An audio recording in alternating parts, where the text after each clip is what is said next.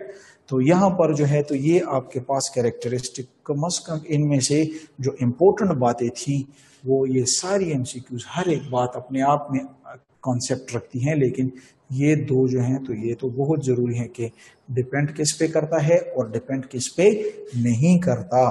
तो जो समझ चुके हैं हाथ उठाएं प्लीज, शाबाश, raise your hand if you are understand, right.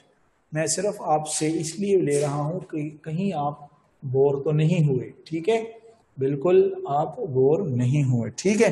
तो यहाँ पर जनाब जब हम ये पॉइंट सीख लें तो इसमें जब हम जनरल कैरेक्टरिस्टिक को भी डिस्कस कर लें तो इसके बाद हम आएंगे जो आपसे मैंने बात की थी, जो मोड के बारे में जो अभी बात की है मोड, तो वो मोड ऑफ रिप्रेजेंटेशन पे आपको मैं थोड़ा आइडिया देता चलूं कि मोड ऑफ रिप्रेजेंटेशन में जो है तो वो क्या बातें हो रही हैं, बहुत ही जरूरी है। यहां पर लिखें, शाबाश, यहां पर लिखें मोड ऑफ, ये तो केसी का है, चलो पहले केसी को पढ़ते हैं। चलो इक्विलिब्रियम कांस्टेंट तो पहले निकाल लें, उसके बाद फिर इन चीजों को डिस्कस करते हैं, ठीक है। मोड पे ये इक्विलिब्रियम कांस्टेंट की बात कर रहे हैं, मोड ऑफ रिप्रेजेंटेशन यानी केमिकल इक्विलिब्रियम जो है तो असल में केमिकल इक्विलिब्रियम में तो इक्विलिब्रियम कांस्टेंट होता है, तो उसमें फिर ये मोड और टेम्परेचर आ जाता है, ठीक है। तो यहाँ पर पहले हम बात करेंगे, शाबाश, पहले हम बात करेंगे, हमारे पास है law of mass, law of mass action. तो लॉ ऑफ मास एक्शन तो आपको पता है ना कि लॉ ऑफ मास एक्शन किसे रिप्रेजेंट कर रहा है। लॉ ऑफ मास एक्शन जो है तो ये आपको कह रहा है कि हमारे पास जो होगा लॉ ऑफ मास एक्शन हमारे पास क्या कह रहे हैं, शाबाश, क्या कह रहा है, कोई स्टूडेंट डिफिनीशन कर सकता है लॉ ऑफ मास एक्शन की? अच्छा, लॉ ऑफ मास एक्शन का कोई फॉर्मूला मुझे बता सकता है कि लॉ ऑफ मास एक्शन हमें बुनियादी क्या बात बताता है? तो लॉ ऑफ मास एक्शन हमें ये बताता है कि अगर रेट ऑफ यानी इक्वेशन जो उसका है, तो ये हमारे पास डिफिनीशन भी बस ये है कि रेट ऑफ फॉरवर्ड रिएक्शन जो बराबर है तो ये active mass of reactant concentration के है, और इस तरह rate of forward reaction equal to K F कर दोगे, ये ए कर दोगे, ये बी कर दोगे, इस तरह रेट ऑफ रिवर्स रिएक्शन के लिए भी डायरेक्ट लिख लेंगे कि आर कर देंगे, ये सी ये डी, क्योंकि ये रिवर्स है, ये हमारे पास इक्वेशन 1, ये हमारे पास इक्वेशन 2। इसको फर्दर हम क्या करेंगे, जब इक्विलिब्रियम आएगा तो रेट ऑफ फॉरवर्ड बराबर हो जाएगा रेट ऑफ रिवर्स के। जब rate of forward rate of reverse बराबर हो जाए तो रेट ऑफ फॉरवर्ड की वैल्यू ये पुट करें तो आपको आ जाएगा कि एफ ये ए ये बी, और रेट ऑफ रिवर्स जो होगा तो उसके लिए ये आ जाएगा, तो ये हो जाएगा के आर सी और डी, ठीक है। कांस्टेंट को एक तरफ ले जाए तो ये के एफ बाई के आर, ये ए बाई बी, यहाँ पे ये सी, ये हमारे पास डी, ये हमारे पास जब दोनों कांस्टेंट, तो इसकी डिफिनीशन क्या हुई, इसकी डिफिनीशन को हम कहते हैं के सी इक्विलिब्रियम कांस्टेंट। इसकी डिफिनीशन क्या हुई, ratio of constant of forward to constant of reverse. तो फॉरवर्ड और रिवर्स कांस्टेंट की जब रेशो आती है उसको के सी कहते हैं। और यहाँ पे हमारे पास क्या आ जाएगा, ये प्रोडक्ट हो गया और ये हमारे पास रिएक्टेंट हो गया, ठीक है। तो ये हमारे पास बुनियादी जो है तो इक्विलिब्रियम एक्सप्रेशन आ गई लॉ ऑफ मास एक्शन में। अभी इसमें जो हमारे पास जो बुनियादी बात है तो ये के सी है। हम कहते हैं कि ये के सी क्या चीज है, तो यही इस पे हम बहस करते हैं। और यहाँ पर मैं लिखता हूँ के सी। तो के सी को हम कहते हैं इक्विलिब्रियम कांस्टेंट।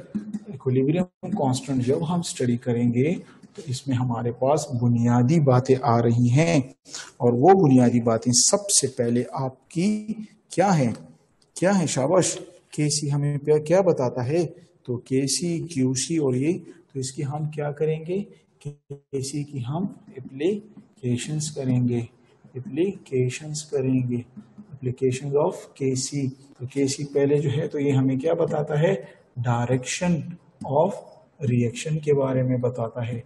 तो इसमें हम क्या करेंगे, इसमें हम केसी का मुकाबला करवाएंगे क्यूसी के साथ। तो ये हमारे पास दोनों क्या चीज़ हैं, तो हम कहते हैं कि ये होता है कंसंट्रेशन एट इक्विलिब्रियम और ये होता है कंसंट्रेशन एट इनिशियल, ठीक है। तो अभी इनके कंपैरिजन करवाएंगे। तो यहाँ पर हमारे पास आता है केस नंबर 1, फिर हम आता है केस नंबर 2 और फिर हमारे पास आता है केस नंबर 3। इसका मतलब है कि ये हमारे पास 3 MCQs यहाँ पर आ रहे हैं।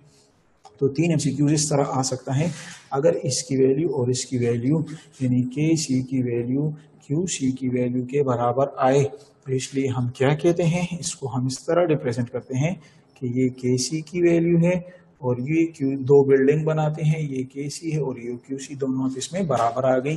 तो इस मरतबा रिएक्शन जो होगी तो ये एट इक्विलिब्रियम होगी। डायरेक्शन इसका इक्विलिब्रियम मतलब रिएक्शन इक्विलिब्रियम में होगी, डायरेक्शन इसका कोई नहीं होगा, ठीक है ना। अगर केस 2 में हम इस तरह कर लें कि अगर केसी को मैं ग्रेटर कर दूं क्यूसी से, तो देखें ना ये केसी है, ये ग्रेटर है और ये क्यूसी है। ये देखो केसी हमारे पास ग्रेटर है, क्यूसी कम है, तो अभी इस क्यूसी को इसके पहुंचने के लिए ऊपर जाना होगा। जब ऊपर जाना होगा तो रिएक्शन कौन सी डायरेक्शन में जाएगी? फॉरवर्ड डायरेक्शन में होगी। तो ये ईटा का एक बिग एमसीक्यूज, ये एक केस और ये भी MCQs. When the QC and KC values are equal, so they are at equilibrium, the reaction will be at equilibrium. But when QC is greater than, when KC is greater than QC, so reaction जो है तो वो आगे बढ़ेगा कि QC equilibrium पे पहुंच जाए, तो इसलिए ये फॉरवर्ड में जाएगा। लेकिन अगर मैं यहाँ पर जनाब ऐसे लिखूं कि QC is less और QC ज्यादा है, तो इसके लिए मैं भी इस तरह कर दूंगा। तो देखिए ये हुआ और ये हुआ, ये मेरे पास QC है और ये मेरे पास KC है। तो QC को फिर बराबर करने, तो ये अपनी कंसंट्रेशन को इस मरतबा कम करेगा, तो ये हमारे पास आ जाएगा रिवर्स डायरेक्शन। तो ये डायग्राम अगर आपको याद है तो आपको ये 3 MCQs समझ में आएंगे। कौन इस पे समझ गए? हाथ उठाए, शाबाश, हाथ उठाए जो इस पे समझ गए। रुमैसा खान ने सबसे पहले हाथ उठाया, वो जीत चुकी है, इनको अभी इनाम दिया जाएगा एमसीक्यूज की फॉर्म में। भी मैं और एमसीक्यूज पढ़ा दूंगा, ये रुमैसा के लिए इनाम होगा, ठीक है, जबरदस्त। तो ये जनाब आपके पास जो है तो एक आ गई। दूसरा नंबर जनाब इसमें आता है हमारे पास एक्सटेंट ऑफ रिएक्शन। दूसरा हमारे पास ये क्या बताता है? एक्सटेंट ऑफ रिएक्शन, ठीक है। एक्सटेंट ऑफ रिएक्शन जो है तो वो हमारे पास क्यूसी की कौन सी, केसी की कौन सी? अगर केसी की वैल्यू जो है तो वेरी लार्ज आ रही है, वेरी लार्ज आ रही है, तो इसका मतलब क्या हुआ? इसका मतलब ये हुआ कि क्यूसी की वेरी लार्ज है, तो इसका मतलब अभी इसकी ये लो एमसीक्यूज पॉइंट इसके लो, इसका मतलब ये हुआ कि केसी जो है वेरी लार्ज है, तो KC directly proportional to stability of product. Stability of product, जितनी वैल्यू ज्यादा होगी स्टेबिलिटी ऑफ प्रोडक्ट ज्यादा होगा। KC is directly proportional to completion of reaction, जितना केसी की वैल्यू ज्यादा होगी रिएक्शन का जो एक्सटेंट हो वो ज्यादा हद तक हुआ है। अगला शॉर्टकट लिखें, KC is directly proportional to product concentration, जितनी प्रोडक्ट कंसंट्रेशन ज्यादा होगी तो केसी की वैल्यू ज्यादा होगी, और केसी जो होगी वो इनवर्सली प्रोपोर्शनल होगी रिएक्टेंट के कंसंट्रेशन के। ये सारे शॉर्टकट्स हैं जो आपको एमसीक्यूज में आएंगे। और फिर मैं यहाँ पे लिखता हूँ कि केसी जो है तो डिपेंड किस पर नहीं करता? हाँ, तो यहाँ पर कहते हैं कि नॉट डिपेंड, यानी इक्विलिब्रियम कांस्टेंट मैं लिख देता हूँ, इक्विलिब्रियम कांस्टेंट। हाँ, और एक हमारे पास है नॉट डिपेंड, यहाँ पे लिखता हूँ डिपेंड। तो वही बातें जो मैंने वहां पे पढ़ा दी, तो नॉट डिपेंड, तो यहाँ पे लिख लें इनिशियल कंसंट्रेशन, जिस तरह वहां पे लिखा था। ये किस पे डिपेंड नहीं करता? दूसरा जो है तो प्रेजेंस ऑफ कैटलिस्ट जो है तो इस पे भी डिपेंड नहीं करता। और तीसरा जो है तो प्रेजेंस ऑफ इनर्ट गैस, वही catalyst, presence of inert gas, अगर कोई गैस हो इनर्ट हो तो उसके साथ भी कोई ताल्लुक नहीं है। और डिपेंड जो है तो ये किस पे करता है? डिपेंड करता है ये टेम्परेचर पर, और डिपेंड ये करता है हमारे पास मोड ऑफ इसके रिप्रेजेंटेशन, जो मैंने वहां पे भी बता दिया, यहाँ पे आप डिटेल पे समझ गए, ठीक है। जो बात को समझ चुके हैं हाथ उठाए प्लीज, शाबाश। मैं आपसे इस तरह फीडबैक लूंगा ठीक है जनाब। तो ये हमारे पास कुछ जनरल बातें हुई।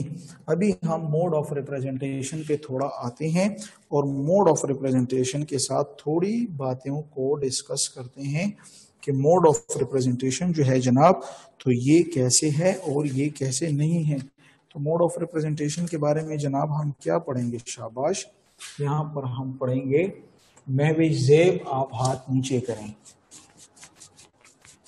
वली दिला सूचत करे रे मणि सिशी वली क्या हुआ है महविश ज़ेब, आपको क्वेश्चन का तो भी इस तरह हाथ नीचे कर ले। Mode of representation, mode of बेरा दिला सूचत को खुदाया पाक